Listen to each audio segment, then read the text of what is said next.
giving more of a reasonable one. The uncertainty with all this that people are going to be without work.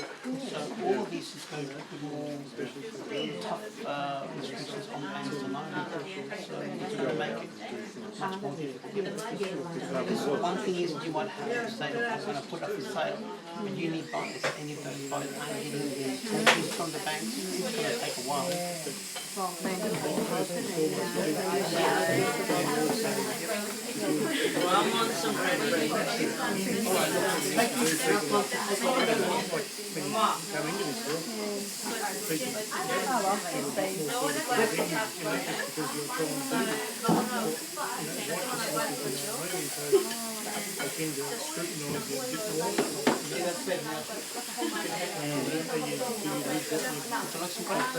brought him this cake.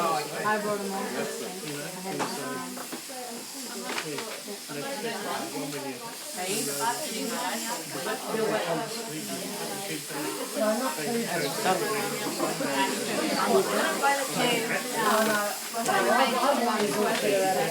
They want to do this. How long does it take before you rent the property?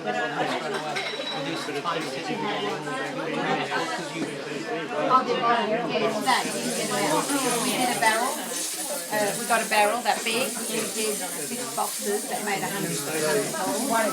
So the barrel's that big, and we do it with fire. So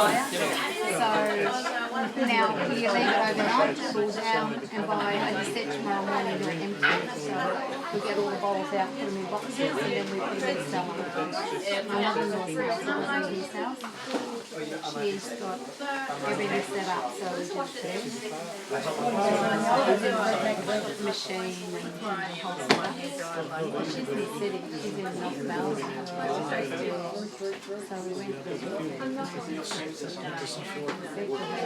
we went to the it's going to be a good time. Yeah, no, I know. It's always get me on the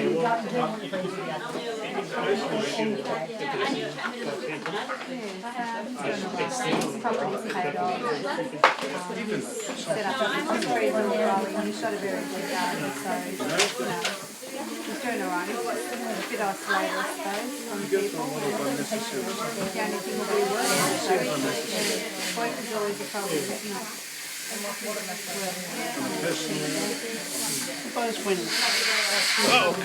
we are at this walk, we know that our providers are, so it may be scarce, but if we have faith that he will come to us, he knows. Turned it on early. Yeah, Turned it on live. Yep. Half an hour earlier.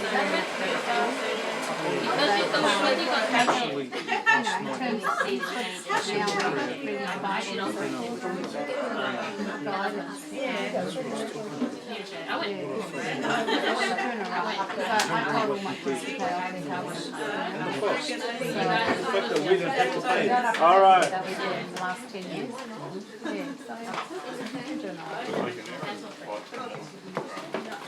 We're going to throw a little bit of that. Which is unusual. All right. Let's pray. Jesse, can you pray us in?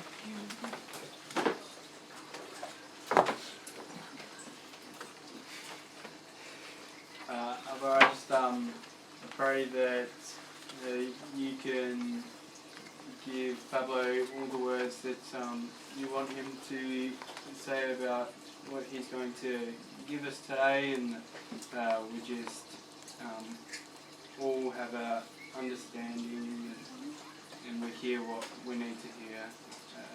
Thank you. Alright, let's begin. Do we have any homework from last week? I thought you said we didn't have. I thought you said it's just this 1 week, no homework. No homework? Is that what you said? I don't know. Did I say that? I think Jesse's prayer was right. Let us hear what we want to hear. No.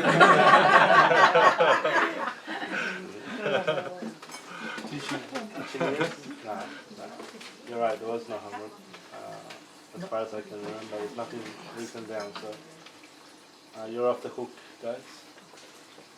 I think I recommended something, but yeah, no homework. Alright, so we're talking today about the fellowship of the sufferings, and I wanted to touch on this subject because we all go through different things in life.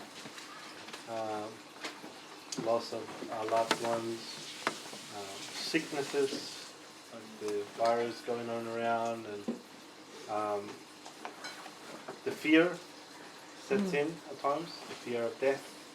That's really what it is, the fear of not having enough to sustain our lives, the lives of our loved ones, not being able to provide for our families, all this stuff that we're talking about when it comes down to the end of times and the things that are going to be taking place around the world, the shaking of the earth, the collapsing of every building, every wall, men killing each other for food, obviously, and that sort of stuff. So we're coming to a point where it seems like it could be the time of the coming of Messiah. And I want us to think about, we talked about fear, the fear of the Lord, and we talked about the fear of man that brings the trap. And that's all good and great when we're studying the Word, but when it comes down to the reality of what's going on around us, and we see the shelves getting emptied, and we see people getting sick, and we see death, and we see the governments plotting against its own people, trying to thin out the population, and all this sort of stuff that's going on. And we know it's real. There's some fear, and not in the sense of we are terrorized about it, but we are, getting prepared, and there's this level of anxiety that goes up. And I'm not necessarily saying that that's wrong, but what I am saying is there is a place that we need to understand, which is called the fellowship of his suffering, and that Paul talks about, and I think we need to explore it to maybe understand that sufferings are part of our call, part of the call of the Hebrews, part of the call of Israel. Wherever they've gone, they've always suffered. Some self-inflicted suffering, and some other was by God himself. He brings suffering to fulfill a purpose, and we're going to look at some of that today. So if you are in the fellowship of his sufferings, then you probably know a little bit about this. I hope to add to that today, if you can, a little bit. Let's read Philippians 3, 7 to 21.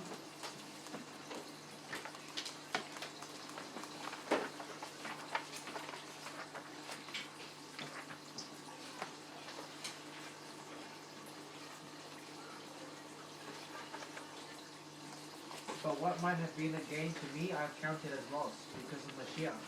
What is more, I even count all to be lost because of the excellence of the knowledge of Mashiach, Yeshua Adonai, for whom I have suffered the loss of all, and count them as refused in order to gain Mashiach, and be found in him, not having my own righteousness, which is of the law, but that which is through belief in Mashiach, the righteousness which is from Elohim, on the basis of belief, to know him in the power of his resurrection, in the fellowship of his sufferings, being conformed to his death, if somehow I might attain to the resurrection out from the dead.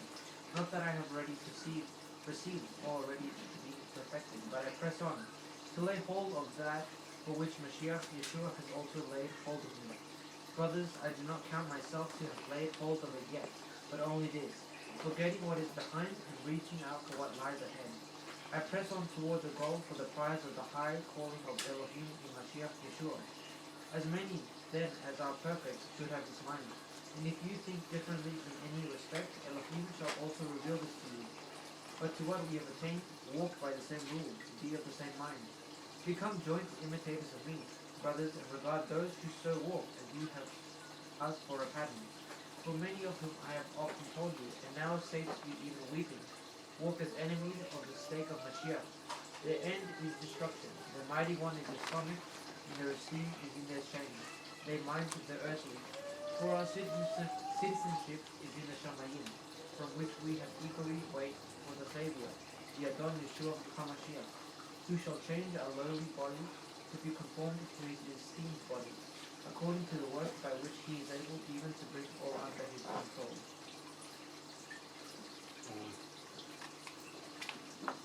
For our citizenship is in heaven. Right? So if we go back to, I just wanted you to give you the context of what is happening there as well.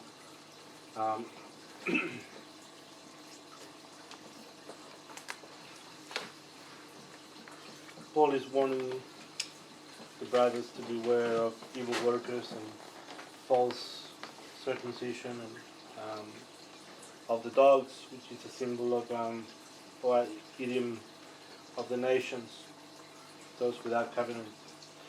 And then he goes on to talk about his own seal as one who persecuted the congregation of the saints, of the righteous. And then he goes into this thing talking about, he counts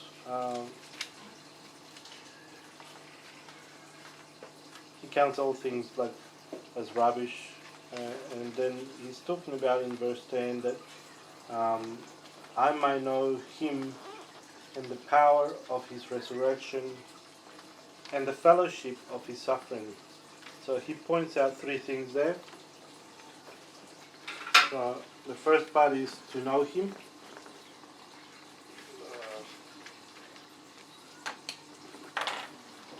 The first one is to know him.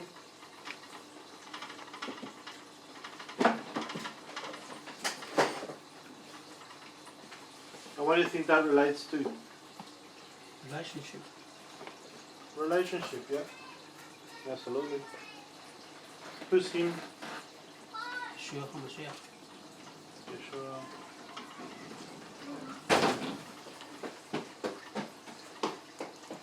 What else do you think that relates to? We've been talking a bit about the knowledge of him, to know him, what it means to know him. The betrothal? Yeah. As a bride knows her bridegroom.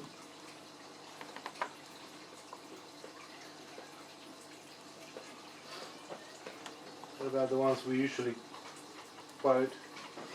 Proverbs 9:10. The wisdom. Yep. The fear of Yehovah is the beginning of wisdom, knowledge. The fear itself, Yareh, means to know him. Right? It's connected to the word that we use for Torah. The Greek word for Torah. So to know him is to fear him because we understand, or revere him because we understand who he is. Right, so it's connected to the fear of Yehovah.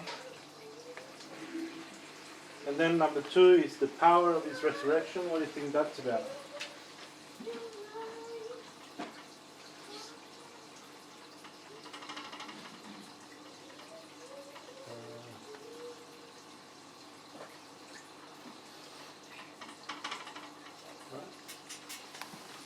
That's right.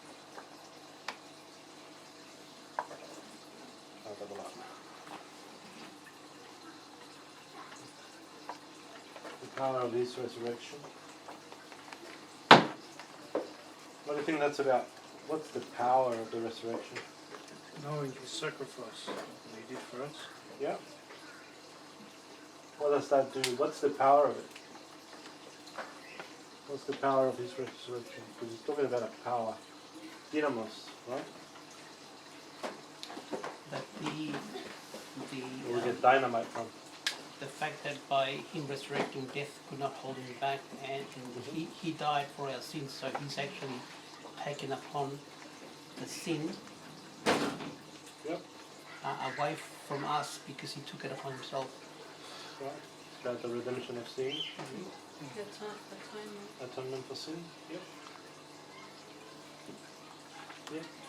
The So that's one part. transformation for ourselves. Yeah. So atonement.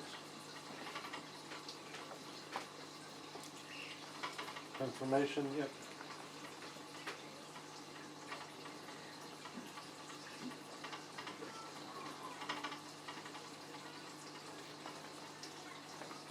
What else? Why his resurrection? That's why we talk about atonement. We usually deal with death. That's the victory, What's the victory? that he resurrected. Can take his bride again? What's the point of the resurrection? It's a good question, but there's no wrong answers. It almost seems like putting the power of the resurrection against fellowship of sufferings to be conflicting to each other. So there must be more to it, just to know him, that the fellowship of his suffering being conformed to the death. So the pattern of the verse is indicating something to do with death, suffering, and then they put resurrection in there. So it must be indicating some sort of hope. Yeah. An opposite to death. Yeah. But what's in Messiah's resurrection? Why the point is being made about Messiah's resurrection? Not so much about his death. What I was reading in Ephesians 1 was basically that we have been blessed with all spiritual blessings in heavenly places. It goes on about how we have been predestined and so forth, and then it goes on about knowing who we are and where we are seated, weeping in heavenly places. So that resurrection is the power comes from what he did, and then the eyes of your understanding being enlightened, that you may know what is the hope of his calling and what the riches of the glory of his inheritance. So the resurrection refers to our inheritance as to where we will be eventually seated. I see it as. Yep. Is that's how I saw it. That's awesome. You got it. Who sits at the right hand of the king? Who sits on the throne next to the king? Sure. Yeah. In an earthly The bride. setting. The Queen. The queen, The yeah. bride. Who sits next to the king? The queen. The queen, that's right. When she gets a chair. When she gets the chair. She'll get the chance. So the power of his resurrection is connected with the queen, connected with the bride.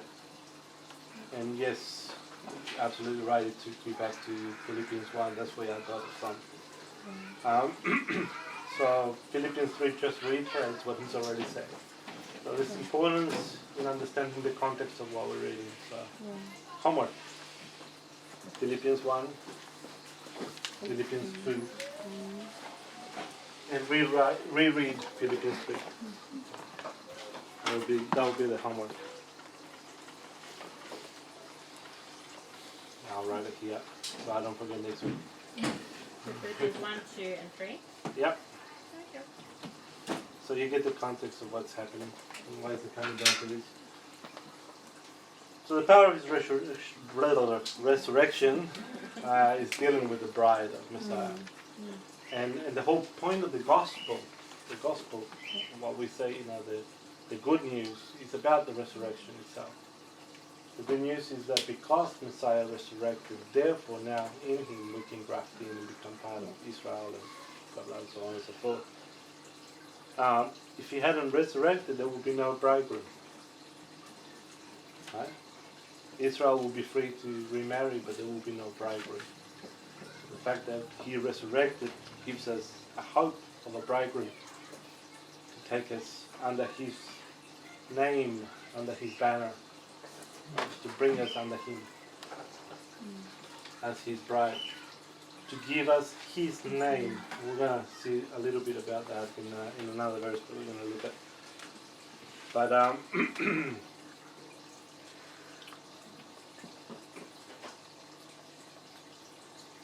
redemption from, I'll put a side note here about adultery and the bitter waters, because Israel had been an adulterous wife to God in the first place. That's why he divorced her. And so Messiah drank the bitter waters on our behalf at the cross. Anyway, that's a side study on its own, but just bear that in mind. 1 Corinthians 7:39.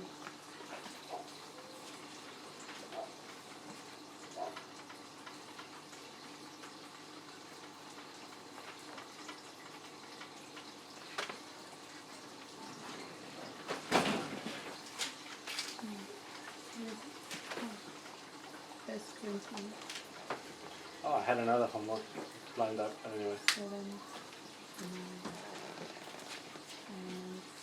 7, 6. 1 Corinthians 7:39. A wife is bound to her husband as long as he lives. But if her husband dies, she is free to be married to anyone she wishes, only in the Lord. Right. So if the husband dies, the wife is free from the law of marriage. She can remarry anyone she wants, right? As long as it's within the Lord, obviously, with the saints. Don't go looking outside. But what happens if there's no bridegroom? She can't marry. There's no one to marry, right?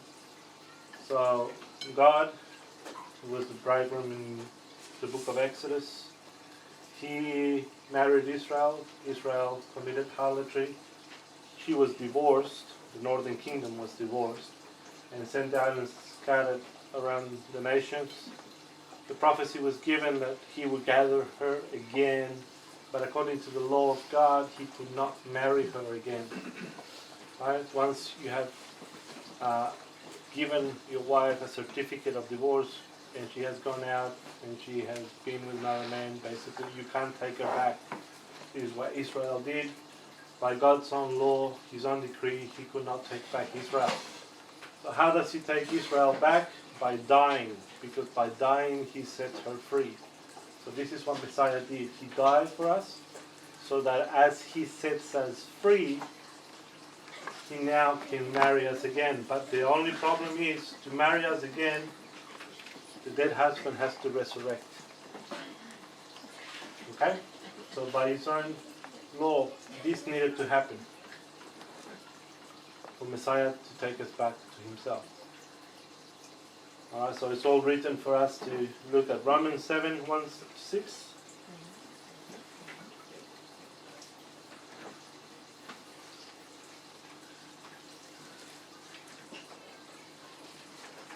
Anyone? 1-6?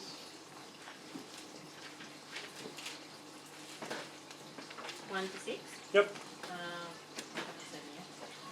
Or do you not know, brothers and sisters, for I speak to those who know the law, that the law is master over a person as long as he lives? For the married woman is bound by law to her husband while he lives, but if the husband dies, she is released from the law concerning the husband. So then, if she is joined to another man while her husband is living, she will be called an adulteress. But if her husband dies, she is free from the law, so she is not an adulteress, though she is joined to another man. Therefore, my brothers and sisters, you also were made dead to the Torah through the body of Messiah, so that you might be joined to another, the one who was raised from the dead, in order that we might bear fruit for God. For when we were in the flesh, the sinful passions that came through the Torah were working in our body parts to bear fruit for death. But now we have been released from the law, having died to what confined us, so that we serve in the new way of the Ruach, and not in the old ways of the letter. What shall we say then? Is the Torah sin? May it never be. On the contrary, I would not have known sin except through the Torah. For I would not have known about coveting if the Torah had not said it. You shall not covet. That's right. Alright. So this is a bit of a hard one to understand. For homework, read Galatians chapter 3.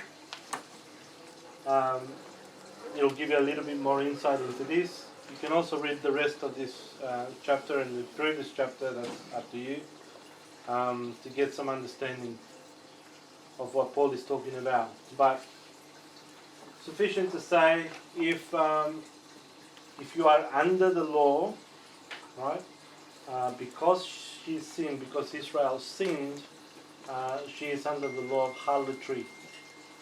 She is worthy of death, and in fact God says that He would hunt her down and basically destroy her, right, throughout the generations. So God puts a curse on Israel, or Israel puts herself into a curse, which goes on and on until the time of Messiah.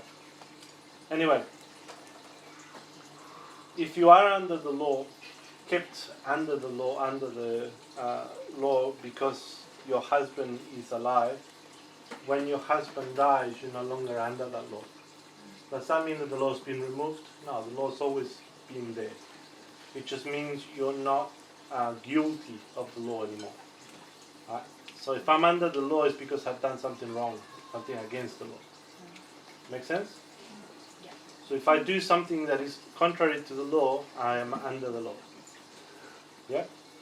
Now, because Messiah died and shed His blood for us and all of this redemptive work that He did, we are not under the law. Doesn't mean that the law has been removed. It means that now we do the law because we love Him, right? We're not bound to the law. We're not serving the law. Yeah? We're not bond servants of the law. We're bond servants of Messiah. We change the jurisdiction of it. Does that make sense? Yeah. Is that clear or not? So the master over us is no longer the law, which used to be. The master over us now is Messiah. Make sense? Because He purchased us. So it's like you're a slave. Let's say Roberto bought some slaves. You'll be Roberto's slaves. Now I come and buy one of Roberto's slaves and I bring him into my house.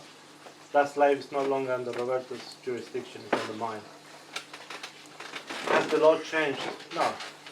It's the same law, right? But you're in two different houses now. The slave that was the slave is now in my house instead of Rob's. It's basically that's the understanding of that. So when the wife was released from her previous marriage or from the guilt of her adultery, Israel, she needs now a new name. She needs to come under a new jurisdiction. Sorry. Corona. Oh. I need a Corona. Yeah, So she's under a new jurisdiction because it is under the name of Yeshua, right? So we come under the name of Yeshua. You understand that? Now we come under His name. So we are betrothed to Him. What were we before? What was Israel before? We were under Under a pedagogue. Yehovah from Mount Sinai. But Yehovah Himself died because Yeshua was Yehovah. So Yehovah and Yeshua are the same. Right? He was there at the beginning, so He is Yehovah. So the God of Mount Sinai, Yeshua, Yehovah, whatever you want to call it, came down, became flesh, dwelt among us, and died. So that in His death we are set free from the bondage of the law that was given at Mount Sinai, from the covenant of marriage that we entered in at Mount Sinai. Does that mean that we are without covenant? No, we're now under the promise that was given to Abraham through the covenant, but we're still, now we're on Mount Zion. Yeah, we were on Mount Sinai. Anyway, it gets more complicated than that, but basically we've changed names. It's the same name, but we've changed it. Because in here we have committed adultery. So we were guilty of that adultery. So there was no way for us to be redeemed under this marriage covenant. So we had to be released from the marriage covenant. It's not the whole law. The law still remains the same, unchanging. It hasn't changed at all. It was our commitment that we made at Mount Sinai that was rescinded because we couldn't keep our commitment to God. Right? We became whores, harlots. Right? We went after false gods and all that sort of stuff. So because our commitment was broken and God gave us a certificate of divorce, we were not worthy to come back. Through His death, we are made worthy to come back. Right? But we need something else. One more thing needs to happen. He needs to come back to life so He can take us back. So that's the power of His resurrection, that in Him we can come back. We haven't even begun with the fellowship of His suffering. Okay. Number 3, the fellowship of His suffering. What do you think that's about?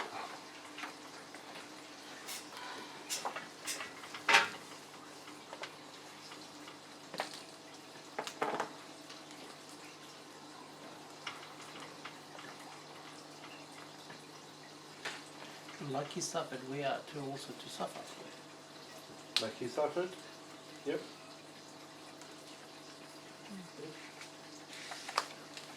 What else?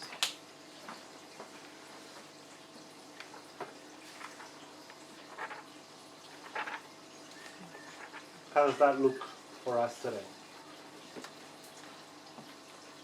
Then we endure things for His name. Yep.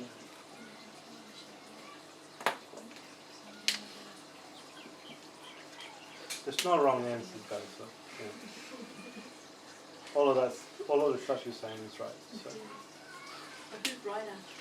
who's right? Who's right? He is.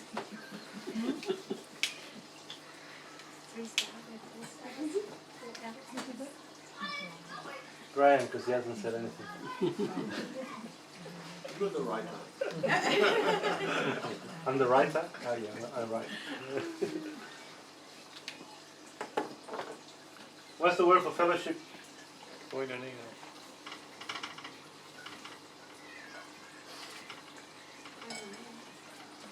Chuck Missing. No.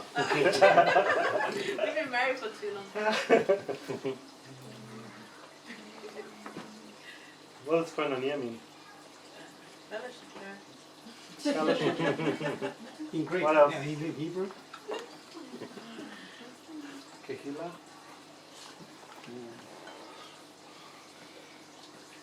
What else does koinonia mean? Fellowship. Community. Anything else?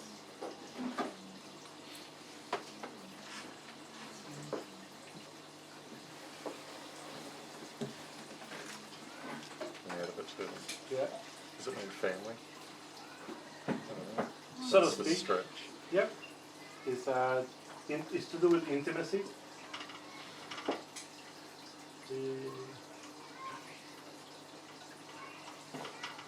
You also need a gathering before you can have intimacy. You need to gather.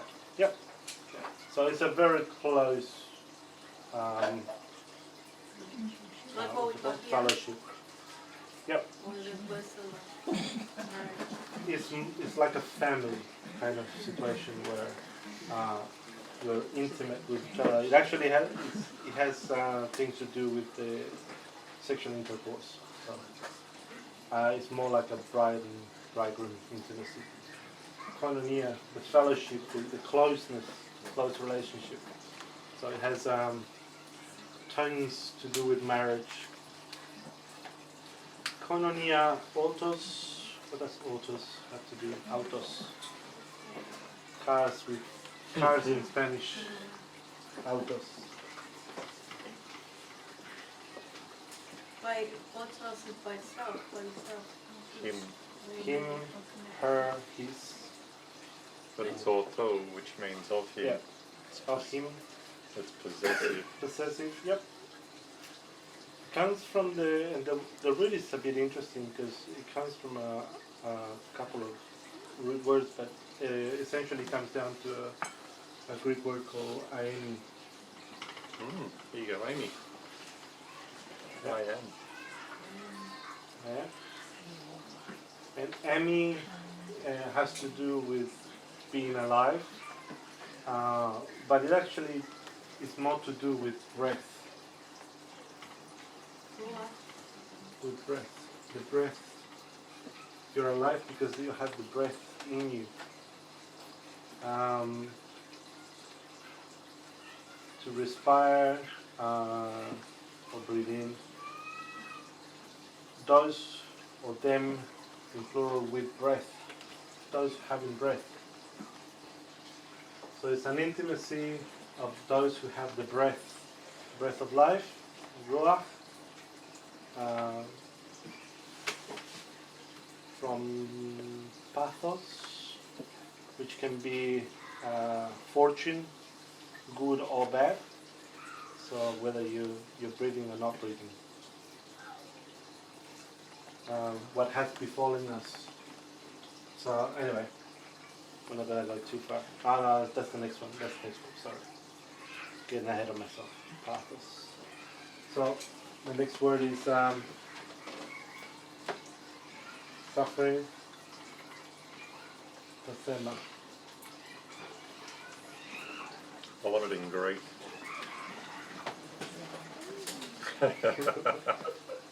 I can't reach. No, not gonna go yet. Pathema or pathema from the word pathos. Pathogens. Pathogens, yep. Corona. What did Yeshua do on his disciples? Breathe over them. He breathed on them, right?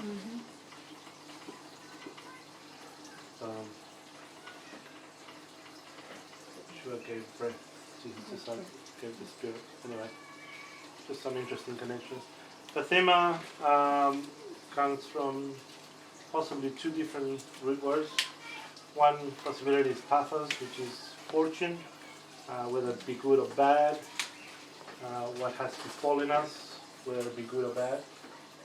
In this case, it's a negative connotation of what has befallen us in a negative way. The other root word is Pascho, or P-A-S-C-H-O, Pascho, which has to do with misfortune, sadness, suffering, pain. So,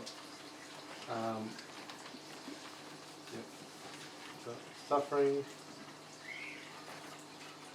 but it's got this understanding of chance in it, a chance of suffering. Does that make sense? So anyway, that's the Greek side of it, out of it.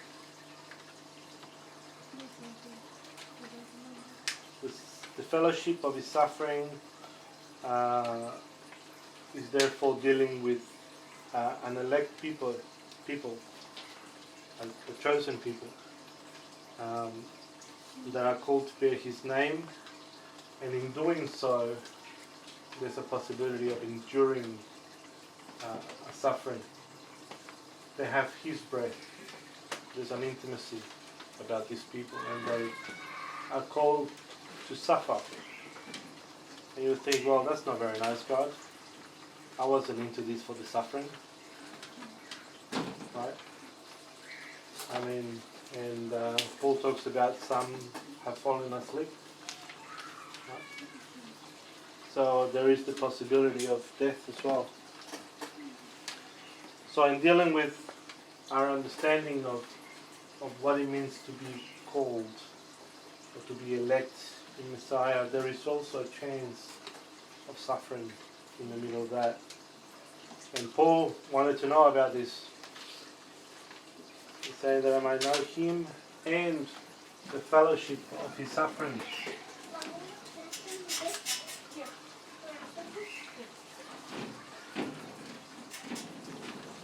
Let's go a little bit deeper into that. Acts chapter 9, verse 15 to 17.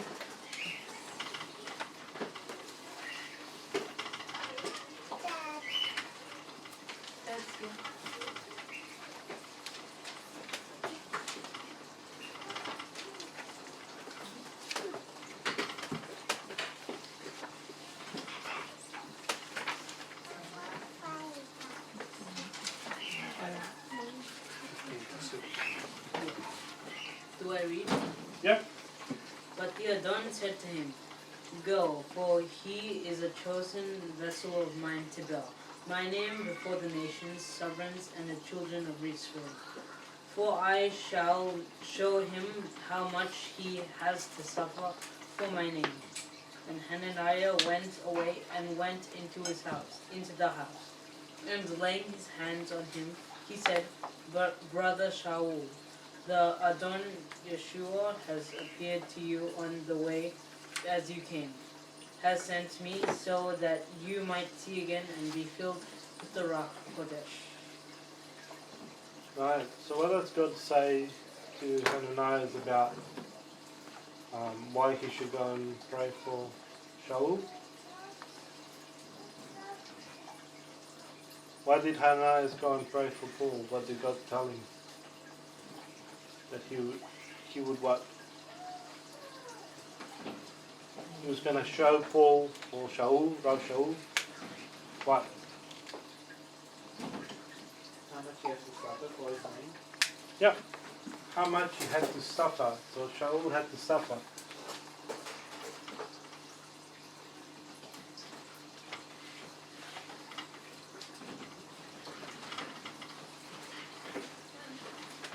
For Messiah's name.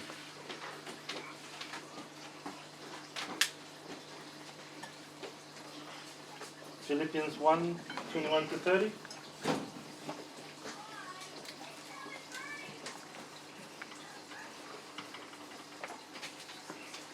By the way, can anybody think of the times that Shaul had to suffer for Messiah's name? An example? Yeah, the time that he got stoned, taken out, and then he Yeah. wouldn't go back. He was left as dead. Right? They stoned him, literally stoned him. They thought he was dead and left him. Shipwrecked twice. Huh? Shipwrecked twice. Shipwrecked twice. Yep. He went blind? He went blind. Yep, that's before this. Yep.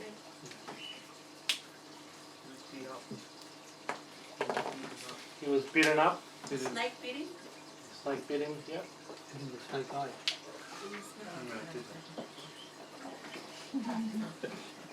Were you there? He didn't die. He just became No, the snake died. Yeah, it didn't. It lived. He prayed for him. It became non-venomous. What else? He was run out of the synagogues. He was imprisoned. He was rejected even by the new believers at some point. He was whipped. Yeah.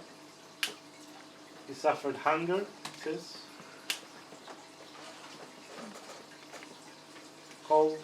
But he also had to gain the trust of the ones that he had taken to be killed and whipped and all that. So there was suffering there as well. Yep. Being accepted Yep. with the apostles. Philippians 1:21-30.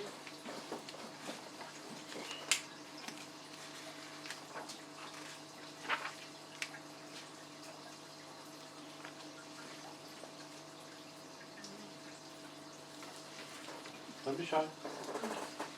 You got it. For to me to live is Messiah, and to die is gain. And if to live in the flesh is to me a fruit of work, then what shall I choose? I do not know. For I am pressed down by the two, having a desire to depart and be with the Messiah, which is much better. But to remain in the flesh is more necessary for your sake. And being persuaded of this, I know that I shall stay and continue with you all, for your progress and joy of belief, so that your boasting might overflow in Yeshua Messiah on account of me, through my coming to you again. Only behave yourselves worthily of the good news of Messiah, in order that whether I come and see you or I am absent, I hear about you that you stand fast in my spirit, with one being, striving together for the belief of the good news, without being frightened in any way by those who oppose, which to them truly is a proof of destruction, but to you of deliverance, and that from Elohim.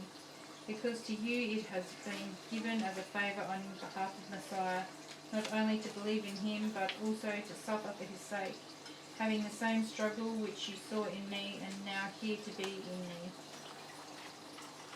So Paul was writing this while he was in prison, in chains, and he writes to the Philippians that they were chosen for what?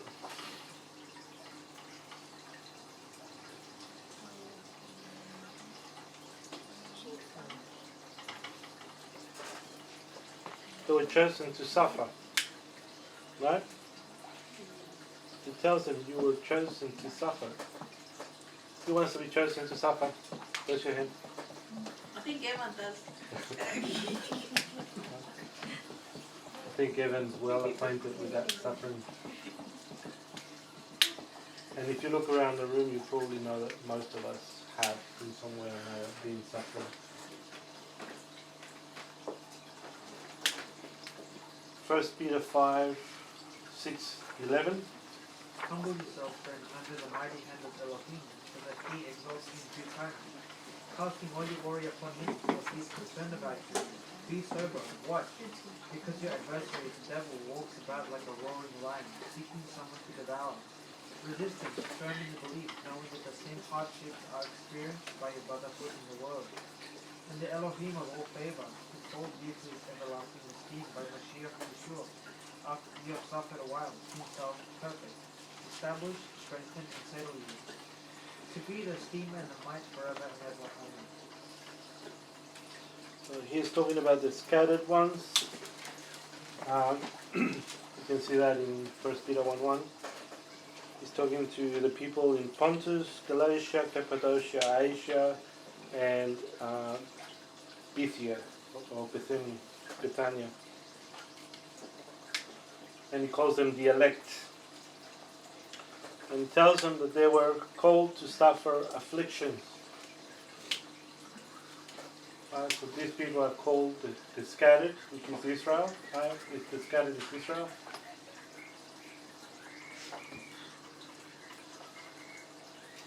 They were called to suffer.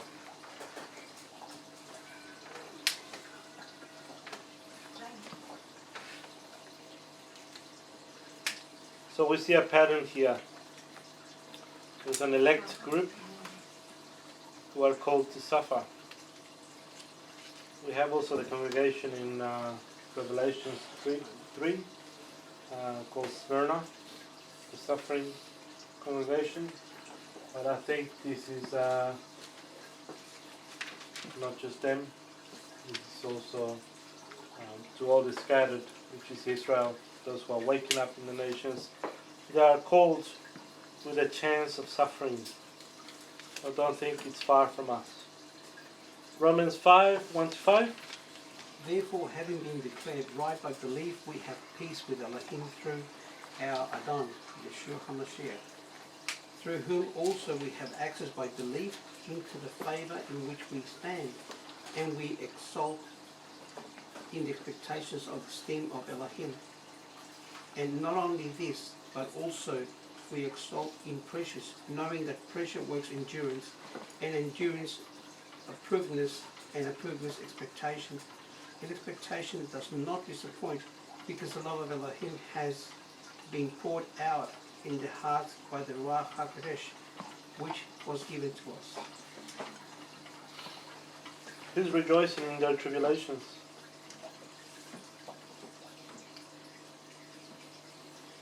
Doesn't mean you need to be happy to rejoice in your tribulations. It's more to do with an acknowledgement. Some sort of shalom, if you will. Yeah. About having peace in the middle of the storm, right? Or you have little faith, why did you doubt? Right? In the middle of the storm, Messiah was in the boat. They were afraid that they were going to die. They were afraid that they were going to sink. But didn't realize that Messiah was in the boat, and that would never happen. Yet sometimes the waves in our life become pretty pronounced and they begin to drown us.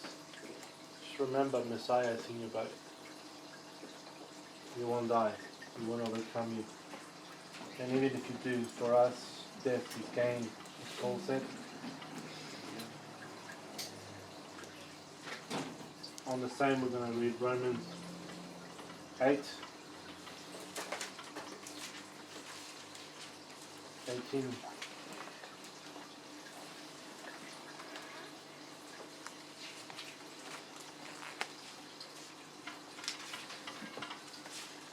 For I reckon that the suffering of this present time are not worth comparing with the esteem that is to be revealed in us. The sufferings of this present time are not worthy to be compared to the eternal glory that is going to be revealed to us. It's not worthy to be compared. Our current sufferings. That's a big statement coming from a man that went through a lot of suffering. Not worthy.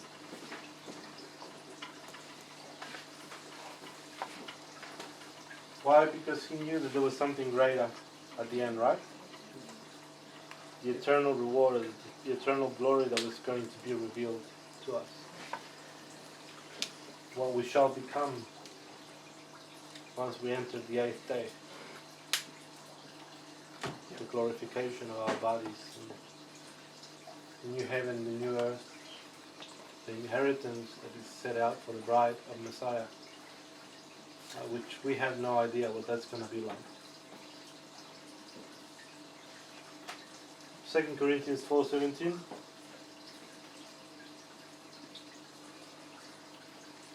For this slight momentarily pressure is working for us a far more exceeding and everlasting weight of esteem.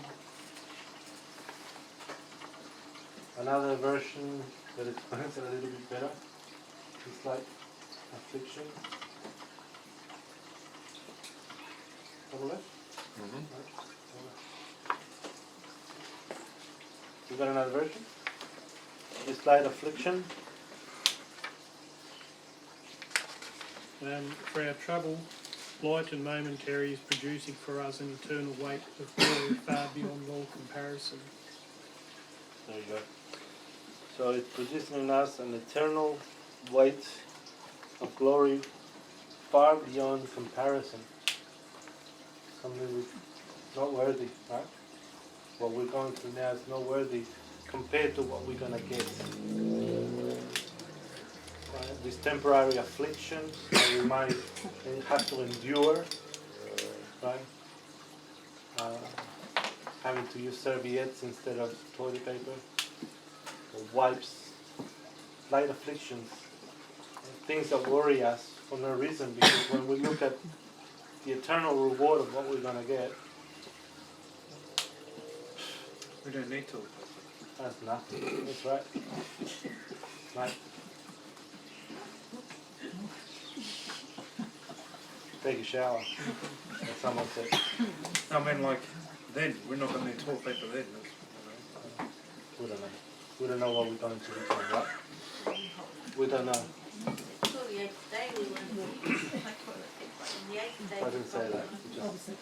We don't know what's going to be like. We can't make assumptions. 1 Peter 4, 1 to 10.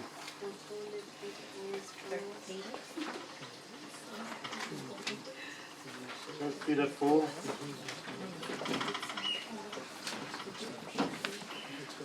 All we do know is not worthy to be worried about these things in comparison. Does that mean we don't need to prepare that? Does that mean we just need to sit back and relax and just do nothing about it? You be obedient. We are to not worry, trust in our God, and prepare, be ready. Right? If we have to survive, we're ready. We've been foretold beforehand that these things will come, so we should be the most prepared people on the planet if we understand the scriptures. Right? So I think there is a place where we have to be wise in preparation and all that sort of stuff. We should not panic and fear. And even if the worst things are happening, people dropping dead around us, we should not be afraid. Because death to us is not the end of it, it's the beginning. Right? So we know that even in death we don't lose. So why would we worry? What's the worst that the enemy can bring? Nothing. Nothing. Temporary suffering. That's it. Yep. 1 Peter 4, 1-10. Therefore, since Messiah suffered in the flesh, arm yourselves also with the same mind, because he who has suffered in the flesh has ceased from sin, so that he no longer lives the rest of his time in the flesh for the lusts of men, but according to the desire of Elohim. For we have spent enough of our past lifetime in doing the desire of the nations, having walked in indecencies, lusts, drunkenness, orgies, wild parties, and abdominal idolatries, in which they are surprised that you do not run with them in the same flood of loose behaviour, blaspheming. Who shall give an account to him who is ready to judge the living and the dead? For this reason the good news was also brought to those who are dead, so that whereas they are judged according to men in the flesh, they might live according to Elohim in the spirit. But the end of all has drawn near, therefore be sober-minded and be attentive in the prayers. And above all have fervent love for one another, because love covers a great number of sins. Welcome one another without grumbling, and as each one has received a gift, serve one another as good trustees of the manifold favour of Elohim. Right. So there's a few things there. I mean, Christ suffered in the flesh.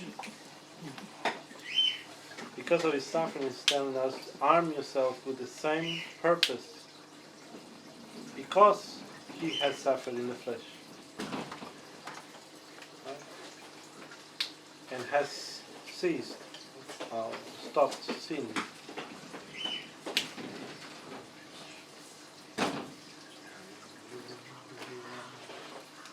And then it tells you to be sober, right? To be sound of judgment, sober in spirit, for the purpose of prayer. Right? Not drunk in the spirit, sober in the spirit. There you go. Just want to be drunk in the spirit? Stop it. What does that mean, drunk in the spirit? That's a Pentecostal thing. Oh, okay. Oh, speaking in tongues. Oh, right. All of that stuff. Be sober in the spirit. Right? Center yourself in the Word of God. Anything that is out of the Word of God is not of God. Yeah. So,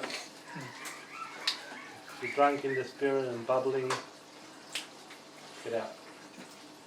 Don't come. Stay home. Don't come here. Yeah. We don't want you here if you're drunk in the spirit. Bubbling is for Babylon. Drunk in the spirit here. Bubbling for Babylon. Alright. Where did I go with that one? Yes, Babylon.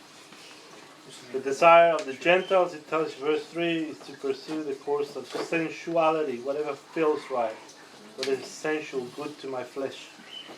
The last, drunkenness, carousing, which is carrying on, mockers, anyway, drinking parties, abominable things, idolatry, so on and so forth. Anyway,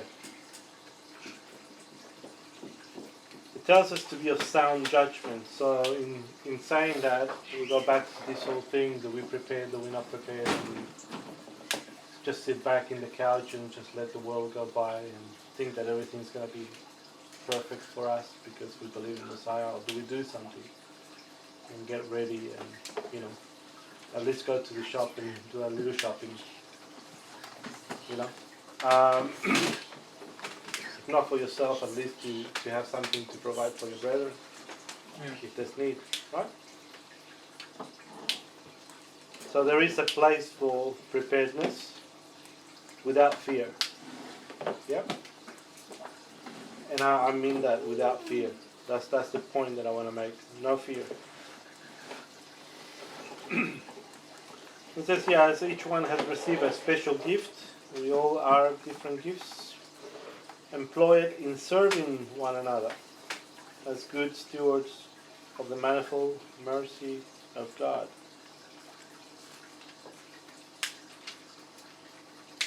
Right? So as you have a gift, you are to minister that gift to the body.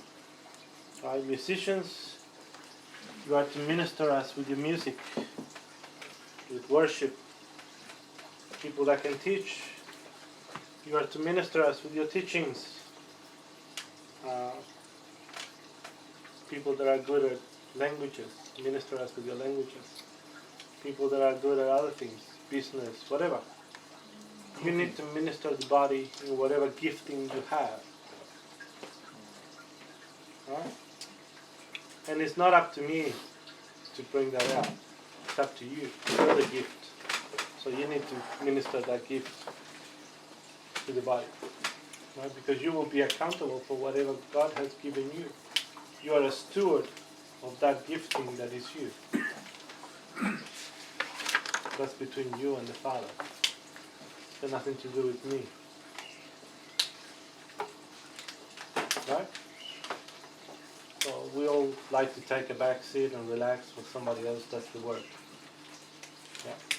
It's human nature. But at some point we have to be the ones coming up to the plate and saying, no, hold on. That's my gift. I'm going to do what the Father has made me to do. Yeah? Don't expect everything to be done for you. Arm yourself with the same purpose of suffering as Messiah did. Right? You have to have a purpose of suffering just like he did. Right? You go and do the things he tells us to do, and if you suffer in the consequences because of the world that we live in, so be it. But when we talk about the apostles, how did they die? Does anybody have any idea? Yeah. Horrible deaths. What deaths? You remember any of them? Crucified upside down.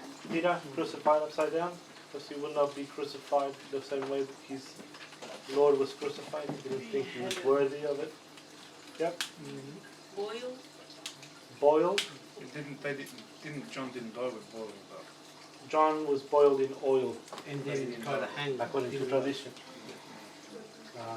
But he didn't die. They couldn't kill him. That's why they put him in Patmos, because they were afraid of him, because they couldn't kill the guy. Apparently he was boiled several times, not just once. Wasn't one ripped apart by horses? Yep, one ripped apart by horses. Anything else? Some of his prophets were actually sawn in half. Sawn in half? Burned?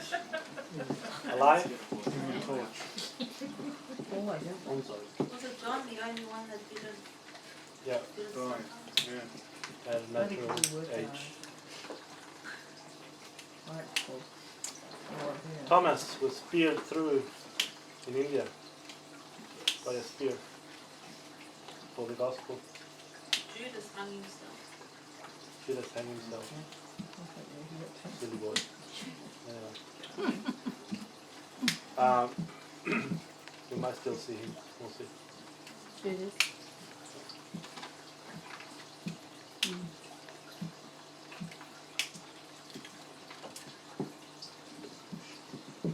They were eaten by lions at the arenas,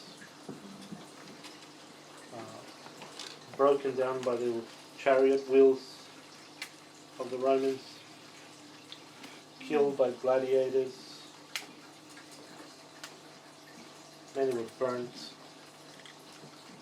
They made a spectacle of Yeah. The great Catholic Church killed millions of believers because they would not submit. That's what the Dark Ages was all about. Yeah. That's why it was so dark. The Salem witch Yeah. hunts Yeah, looked were up, actually yeah. believers Yeah. performing miracles, not really witches. Don't let them tell you they was witches. had nothing to do with the means to eradicate believers, because they were turning people from their faith back to Messiah. So persecution comes in every age, in different forms. Don't think we're going to escape persecution. Some might, by chance, escape it. But as the time of Messiah draws near, the world will turn, because they're going to see all the atrocities that are happening when the judgments of God begin to fall, first in Jerusalem and then to the rest of the world. And they will turn on God and they will turn on His people. And they will try to eradicate it. But it won't happen, because Messiah will be here by then.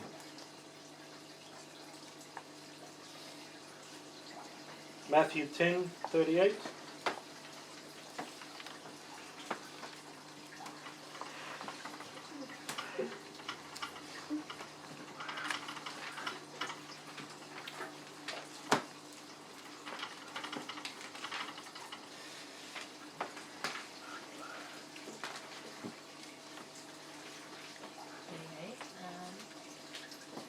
And whoever does not take up his cross and follow after me isn't worthy of me. Take up your cross. What do you think that's about? What happened at the cross? He died. He died. Messiah suffered and died. Right? Take up your cross, your suffering. Don't think that you're alone in your suffering. Many of our brothers have gone through suffering, and they will still be suffering.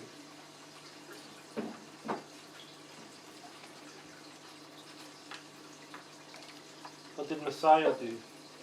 Philippians 2:5-11.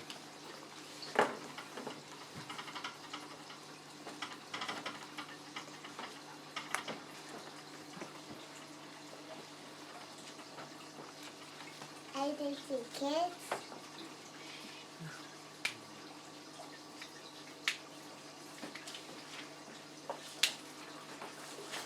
Don't be shy.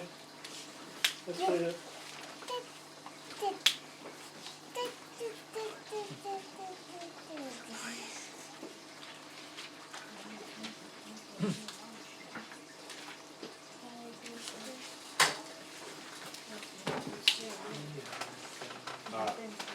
No, it's going to read it. I'm going to read it. 4:5-11. Yep. Let your gentleness be known to all people. The Lord is near. Do not be anxious about anything, but in everything by prayer and petition, with thanksgiving, let your requests be made known to God. And the shalom of God, No. which surpasses all 2. understanding. Philippians 2. 5-11. Philippians 2. 2. That was a good one. Yeah, that's really good too. What are we? 2, 5-11. They're all good. Have this attitude in yourselves, which also was in Messiah Yeshua, who, though existing in the form of God, did not consider being equal to God a thing to be grasped. But he emptied himself, taking on the form of a slave, becoming the likeness of men, and being found in appearance as a man. He humbled himself, became obedient to the point of death, even death on the cross. For this reason, God highly exalted him, and gave him the name that is above every name, that at the name of Yeshua every knee shall bow, in heaven and on the earth and under the earth, and every tongue profess that Yeshua the Messiah is Lord, to the glory of God the Father. Right, so Messiah emptied himself and became obedient to death. Him being God did not try to hold on to that, but he allowed himself to suffer and to die for his obedience. Right? We are told to be just like he was, to walk as he walked. Are we not? So we are to be obedient to death. Who's prepared to be obedient till death? To the Word of God. easy to say, yeah. What about be obedient when they want to kill your children in front of you? Some of our brothers have gone through that in the past. Deny your Messiah or we'll kill your children. Will you be obedient till death? You might come again. We don't know. There's a chance for us to suffer as they did. It's not far from us. The way things are going in the world, once they start clearing up the whole issue that they're creating, it might come down to the religious, the fanatics. Right? They're the ones creating this problem. Let's go gather them up. In fact, I had a bit of a wake-up today. I was reading something and a friend of mine put a post about the Prime Minister wanting to restrict their level of congregation of people. No congregations of people more than 500 people. Right? In Australia. It's already now. Yeah, it's in action. Yeah. They put it up. They've Alright, done there that. you go. So they're already restricting how people are doing. There's also a rumor that it'll be house bound. So you're going to have to stay in your house for 14 days, is that right? That's already in effect. That's already in effect. You have to stay. If you're confirmed to have coronavirus. If you Yeah. have intervened. But I think they want to do it for the general population. Just everybody has to stay in their house for 2 weeks. You can't leave your house. While the troops take over. Martial law. Yeah. Now, you might think, that'll never happen here, right? We thought that would never happen back in Uruguay. 1973, the year that I was born. Right? They took over the country. There was martial law. Anybody sought us out outside the house was shot dead.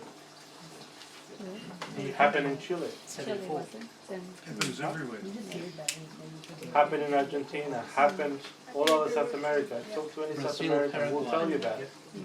Isn't that what's going on in Italy now? In Yep. Europe, yeah, that's what's happening there. Yeah. So it's happening all over the world. China is doing similar things, although China is actually killing people. Only one person per household. Yeah. If they know you have virus, you might get taken in and shot dead in your house. Anyway. So don't think that it's not going to come here because you've lived a comfortable life all your life and you think that that will never happen here. We thought the same thing. Uruguay was like the center of commerce in South America because we stayed neutral from the wars. So it became a very wealthy country. Right? There was peace and harmony and everybody had a job and everybody had food and everybody was happy. Right? Until the coup came and the military took over, and it was within a day, from day to night. And then people were getting shot dead for going out to buy bread because they weren't prepared. So there is a place for preparation. Yep. And there is a place for us to realize that suffering is part of our lives. But that the suffering itself is not something we need to fear. Right? The fear of death is not for us. That's for people that have no hope. Yep. There is a place called the fellowship of the suffering.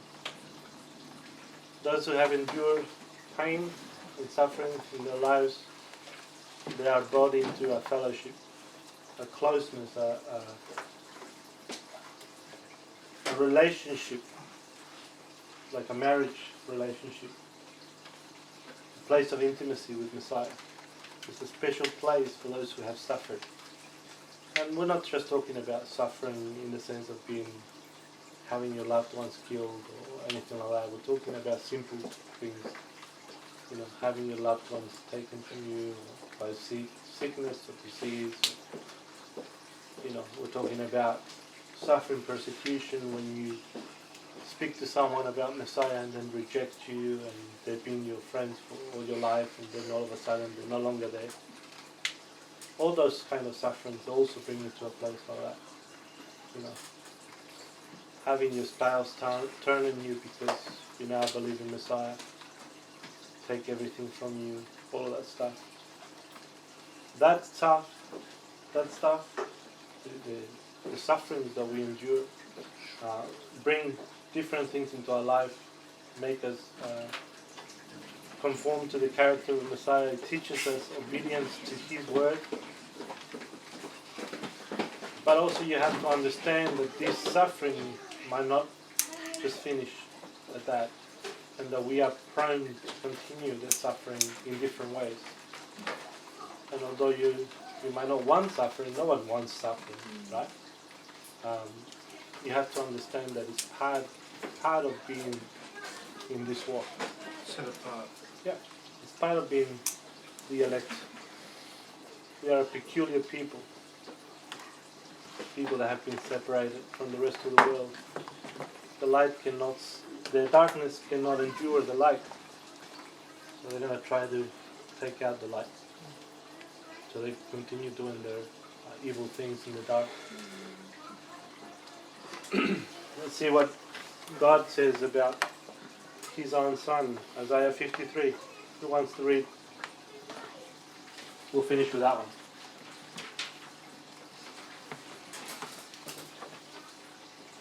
Isaiah 53. Who has believed our report? And to whom was the arm of Jehovah revealed? For he grew up before him as a tender plant, and as a root out of dry ground. He has no form or splendor that we should look upon him, nor appearance that we should desire him.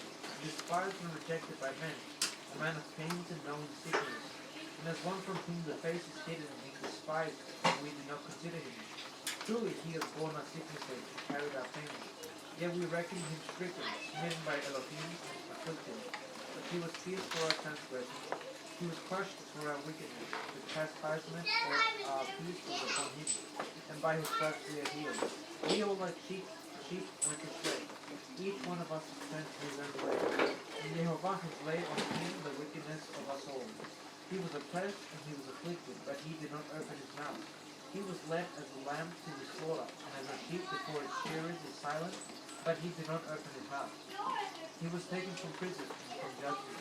And as for his generation, who considered that he shall be cut off from the land of the living?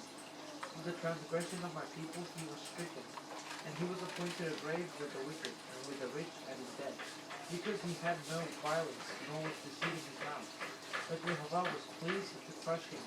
He laid sickness on him, that when he made himself an offering for guilt, he would see a seed. He would prolong his days, and the pleasure of Jehovah prosper in his hand. From the suffering of his life he would seek life, and be satisfied. Through his knowledge my righteous servant makes many righteous, and he bears their wickednesses. Therefore I give him a portion among the great, and he divides the spoil with the strong. Because he poured out his being unto death, and he was counted with the transgressors, and he bore the sin of many, and made intercession for the transgressors. Amen. It says there that the Lord himself, Jehovah, was pleased to crush him.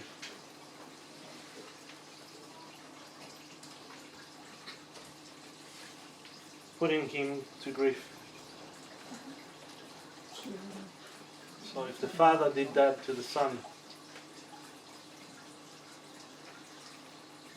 how are we going to escape suffering? If the one who was righteous above all of us endured suffering for our sake, how much more do we have to endure for the sake of his name? We are told to count it joy when we are tested, right?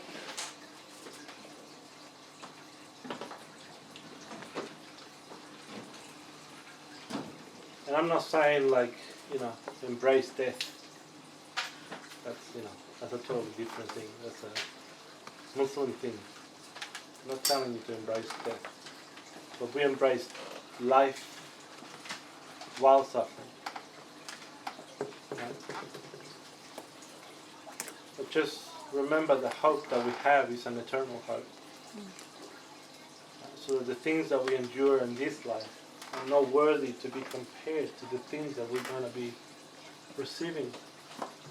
So when you go through suffering, when you go through all this stuff, don't let it make you afraid. Don't be afraid of the suffering.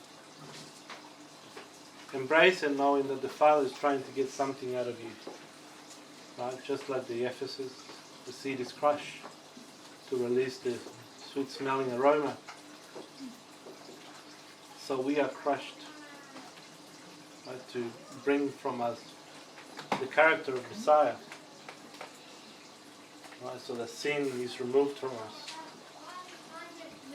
So that we are removed from under the law of sin and death and unto the law of the marriage with Messiah. So in these times of uncertainty and all the stuff that is going on, do we proclaim that Messiah is coming? Absolutely. Do we know He's coming now? No, we don't. We know the signs and the times. And I think we're very, very close. This is what I think. And I think this whole thing with the virus is to collapse the economy. To bring about, not the one world government just yet, but at least the one world currency. Right, to bring about a one world currency.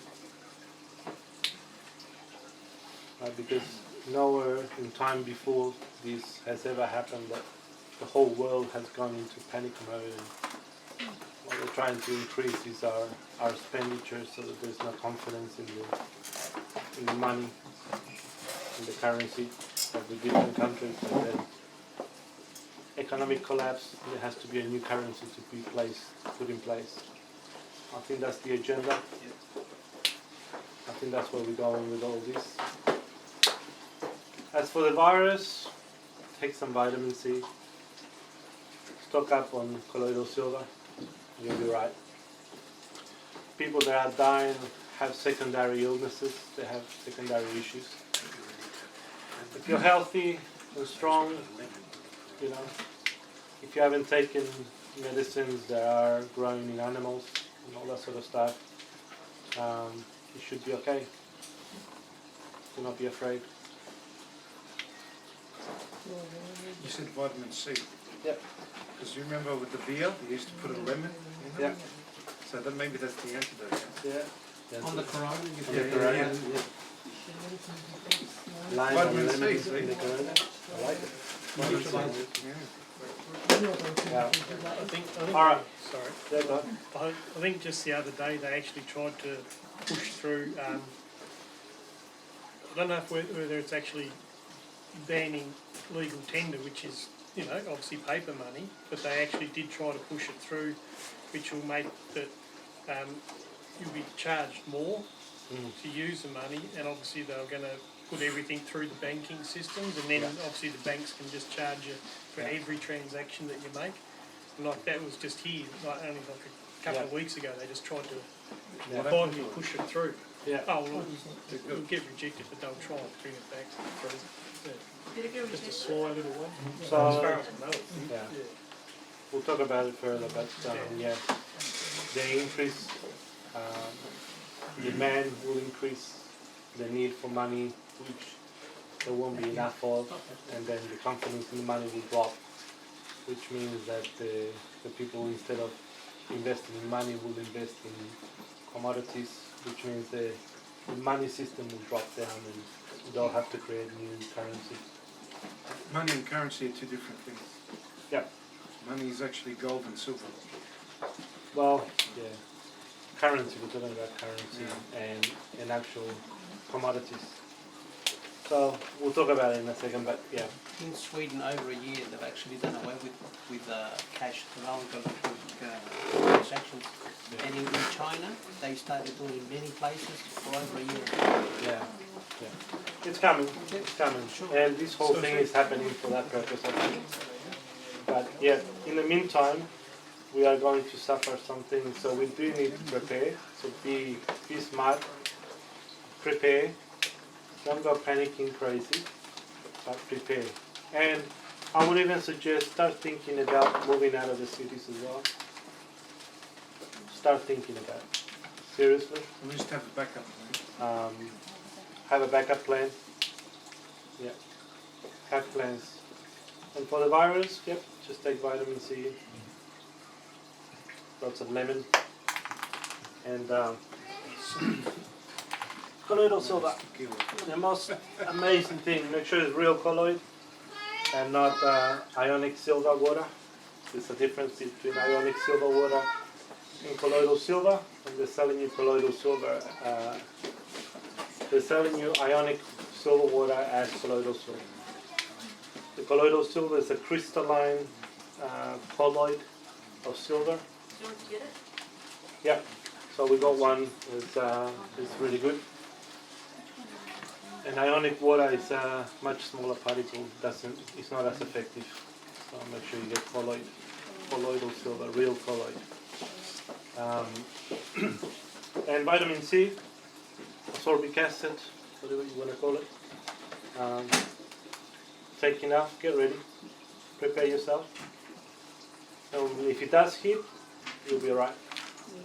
You'll be prepared. You'll have a plan. Yeah.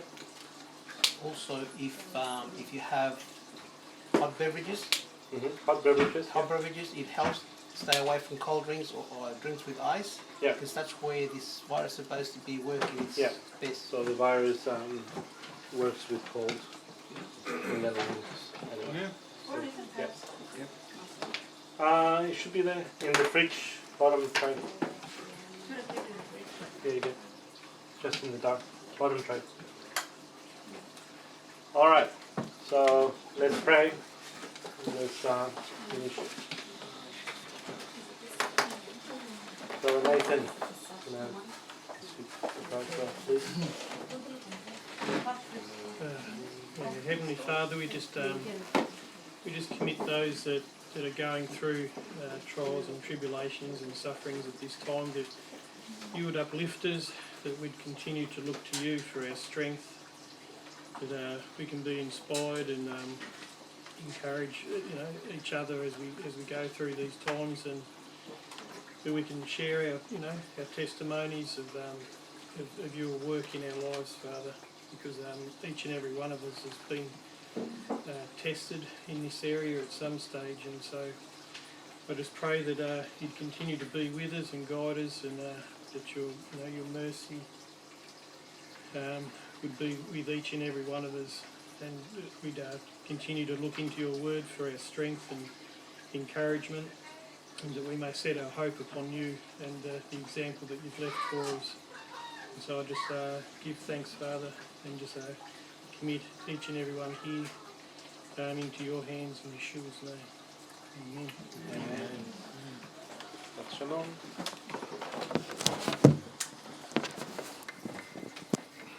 Shabbat shalom. Shabbat shalom.